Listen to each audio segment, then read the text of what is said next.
Gowri's cook ട്യൂബിലേക്ക് എല്ലാവർക്കും സ്വാഗതം. ഇന്ന് നമുക്ക് ചെറിയ ഉള്ളിയും തേങ്ങാക്കൊത്തുമൊക്കെ ചേർത്ത് വഴറ്റി വെള്ളം ചേർക്കാതെ നല്ല ടേസ്റ്റിൽ ചെമ്മീൻ തോരൻ എങ്ങനെ ഉണ്ടാക്കാമെന്ന് നോക്കാം. 1 കിലോ ചെമ്മീനെ വാങ്ങിച്ചിട്ടുള്ളത്. മിക്ക വീഡിയോയിലും ചെമ്മീൻ ക്ലീൻ ചെയ്യുന്നത് ഞാൻ കാണിച്ചിട്ടുണ്ട്. എന്നാലും ഇതിലും ഒരു മീൻ ക്ലീൻ ചെയ്ത് കാണിക്കാം. ഈ പിച്ചാത്തിയിൽ നമുക്ക് വേഗം ചെയ്തെടുക്കാം. ഇതുപോലെ ഒന്ന് മുറിച്ച ശേഷം ഈ തലയുടെ മുകൾ ഭാഗം ഒന്ന് കട്ട് ചെയ്യുക. വീണ്ടും കഴുത്ത് ഭാഗം ചേർത്ത് കട്ട് ചെയ്തിട്ട് ആ തോൽ ഉരിച്ച് കളഞ്ഞാൽ മതി. വലിയ കൊഞ്ചിൻ്റെ തലയാണെങ്കിലും എടുക്കത്തുള്ളൂ, ചെറുതാണെന്ന് നമ്മൾ എടുക്കത്തില്ല. ഇവിടെ എപ്പോഴും കൊഞ്ചെന്നാണ് ഞങ്ങൾ പറയാറുള്ളത്, അതുകൊണ്ട് പറയുമ്പോൾ അങ്ങനെ ആയിപ്പോയതാ. പിച്ചാത്തി ഉണ്ടെന്ന് വരഞ്ഞ ശേഷം ഇതുപോലെ എടുത്ത് കളഞ്ഞാൽ മതി. തോട് ഇതുപോലെ അങ്ങ് ഉരിച്ചെടുത്ത ശേഷം ഈ മുതുക് ഭാഗമെന്ന് ഞങ്ങൾ പറയും ഈ ഭാഗത്തിന്. അപ്പോൾ അതും ഒന്ന് പോന്തിയ ശേഷം ആ അഴുക്കും കൂടെ അങ്ങ് എടുത്ത് കളയാം. ചെമ്മീനെല്ലാം കഴുകി വൃത്തിയാക്കി എടുത്തിട്ടുണ്ട്. ഇതിലോട്ട് കുറച്ച് വെളിച്ചെണ്ണ ഒഴിക്കുന്നത്. നന്നായിട്ട് ചൂടായി കഴിയുമ്പോൾ കനം കുറച്ച് അരിഞ്ഞ് വെച്ചിരിക്കുന്ന ഒരു തേങ്ങാക്കൊത്തും കൂടെ ചേർത്ത് ഒന്ന് ചുവക്കാൻ തുടങ്ങുമ്പോൾ ഇതേ പരുവത്തിന് എടുക്കണം, ഒരുപാടങ്ങ് ചുവക്കണ്ട. 1/4 ടീസ്പൂൺ ഉലുവ ചേർത്ത് പൊട്ടി കഴിയുമ്പോൾ 1/2 ടേബിൾ സ്പൂൺ പെരിഞ്ചീരകം ചതച്ചതും കൂടെ ചേർക്കാം. അതിൻ്റെ കൂടെ തന്നെ ഒരു കഷ്ണം ഇഞ്ചിയും 6-7 വെളുത്തുള്ളി ചതച്ചതും കൂടെ ചേർക്കുന്നുണ്ട്. ഇതിൻ്റെ പച്ചമണം ഒന്ന് പോയാൽ മതി. ഇനി നമുക്ക് 2 കൈ ചെറിയ ഉള്ളി നീളത്തിൽ കനം കുറച്ച് അരിഞ്ഞതും കൂടെ ചേർത്ത് വഴറ്റിയെടുക്കാം. മീഡിയം ഫ്ലെയിമിലിട്ട് വേണം ഇതെല്ലാം വഴറ്റിയെടുക്കേണ്ടുന്നത്. ഇപ്പോൾ ഉള്ളി ഒരുവിധം നന്നായിട്ട് വഴന്നിട്ടുണ്ട്. ഇനി ഇതിലേക്ക് നമ്മൾ വഴറ്റി വെച്ചിരിക്കുന്ന തേങ്ങാക്കൊത്തും കൂടെ ചേർക്കാം.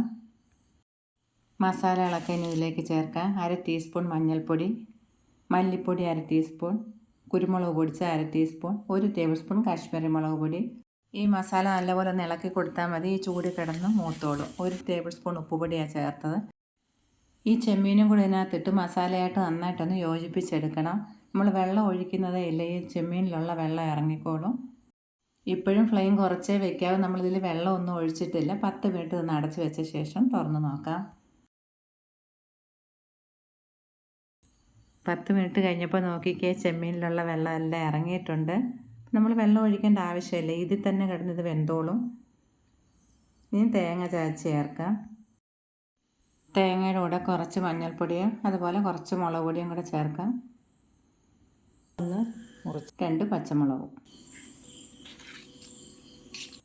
പൾസ് മോഡിലിട്ടൊന്ന് ചതച്ചെടുത്താൽ മതി. ഇതുപോലെ തേങ്ങ ചതച്ച ചേർത്ത് കഴിയുമ്പോൾ ഈ ഫ്ലെയിം കുറച്ചുകൂടെ ഒന്ന് കൂട്ടി വയ്ക്കാം, പെട്ടെന്ന് വറ്റി കിട്ടുന്നതിന് വേണ്ടിയാണ്. അതുപോലെ മൂടി വയ്ക്കുകയൊന്നും വേണ്ട. ഈ ചൂടി കിടന്ന് തേങ്ങ നന്നായിട്ട് വെന്തോളും. ഇനി ഇതിലേക്ക് നമുക്ക് കടുക് വറുത്ത് ചേർക്കണം, അപ്പോഴാണ് നല്ല ടേസ്റ്റ് കിട്ടുന്നത്. കുറച്ച് ഉപ്പിൻ്റെ കുറവുണ്ട്, നമുക്ക് 1/4 ടീസ്പൂൺ ഉപ്പ് പൊടിയും കൂടെ ചേർത്ത ശേഷം സ്റ്റവ് ഓഫ് ചെയ്യാം. ചൂടായ വെളിച്ചെണ്ണയിലേക്ക് 1/2 ടീസ്പൂൺ കടുകിട്ട് പൊട്ടി കഴിയുമ്പോൾ കുറച്ച് ചെറിയ ഉള്ളി ഒരു 5-6 എണ്ണം എടുത്തിട്ടുണ്ട്, പൊടിയായിട്ട് അരിഞ്ഞ് നല്ലപോലെ ഒന്ന് ചുവക്കുന്ന വരെ വഴറ്റിയെടുക്കണം. ആവശ്യത്തിന് കറിവേപ്പിലയും കൂടെ ചേർക്കാം. അതിൻ്റെ കൂടെ ഒരു പച്ചമുളക് 2ആയിട്ട് പിളർത്തുകയും കൂടെ ചേർക്കുന്നുണ്ട്. ചെമ്മീൻ തോരൻ ഇതുപോലെ ഉണ്ടാക്കി കടുകൊക്കെ വറുത്ത ശേഷം കഴിച്ചു നോക്കണം, എന്താ ഒരു ടേസ്റ്റ് എന്നറിയാമോ. അപ്പം നിങ്ങൾക്ക് ഈ വീഡിയോ ഇഷ്ടമായി കാണുമെന്ന് വിചാരിക്കുന്നു. വീണ്ടും കാണാം. എല്ലാവർക്കും നന്ദി, നമസ്കാരം.